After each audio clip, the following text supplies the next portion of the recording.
So one of the things I'd like to add, thank you, Josh. One of the things I'd like to add is I used to be a university professor. I used to teach mechanical engineering, and when I was teaching the lower division classes, I need to teach gravity, right? So that's obviously important. So one of the things that I said is that there is no gravity. Actually, well, I didn't say that. I took a book, and this is the first day of class, and I just drop it, and it just fell on the table, makes a huge noise. And then I asked the students, said, "What was that?" And then the smart ones would say, "That's gravity." And I said, "Well, there is no gravity. You can never see gravity.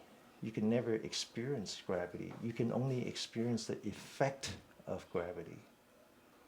So it's the same. Think about it, right? We are all, that's all we have. We only have a body. We have nothing else. We cannot experience anything else. So when we talk about mind and when we talk about spiritual practice and trying to purify our mind, we don't know what that is because we have never seen it. We cannot really, we can only experience the effect of a mind, right?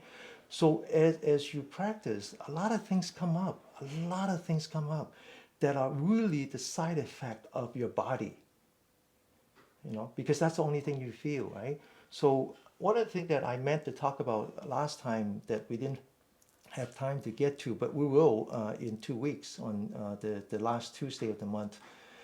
Josh and I will meet again, and we'll have this thing called the AUA, Ask Us Anything. One of the questions, well, it wasn't so much the question, it was just a lot of things were discussed, and then ultimately I combined it into something called the 8 touches.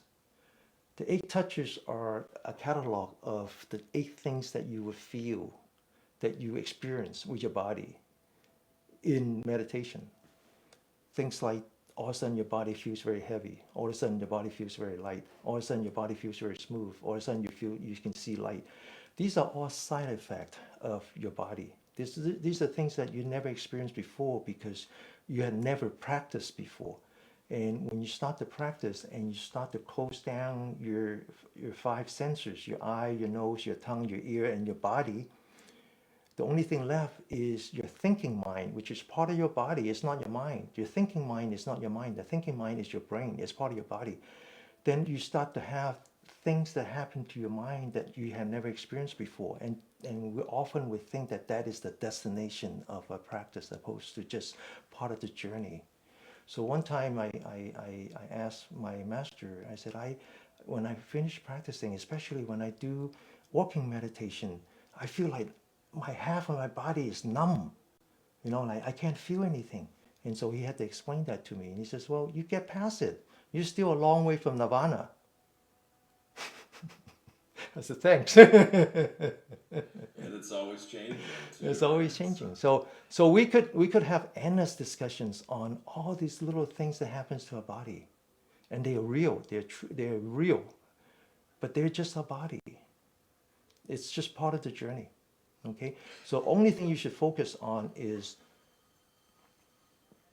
don't use your thinking brain. Stay away from your thinking brain, and just focus on your sensory, how you what I call the sensation, but not perception. Okay, so we can get to that. We'll get to that. Don't worry. Okay. Yeah, we have plenty of time to use our Yeah. thinking mind, right? It's Yeah. it's to move into sensing mind. Yeah. Yeah. Um, the thing Denny was saying, it is really important to distinguish between our experience and our interpretation of our experience, because when we put language and try to explain our experience, that's different than the actual experience itself. Yeah. Yeah. Yeah. I'm not trying to impose my experience onto you. I definitely not. I'm trying to create a forum where we could all have our own experience. Okay.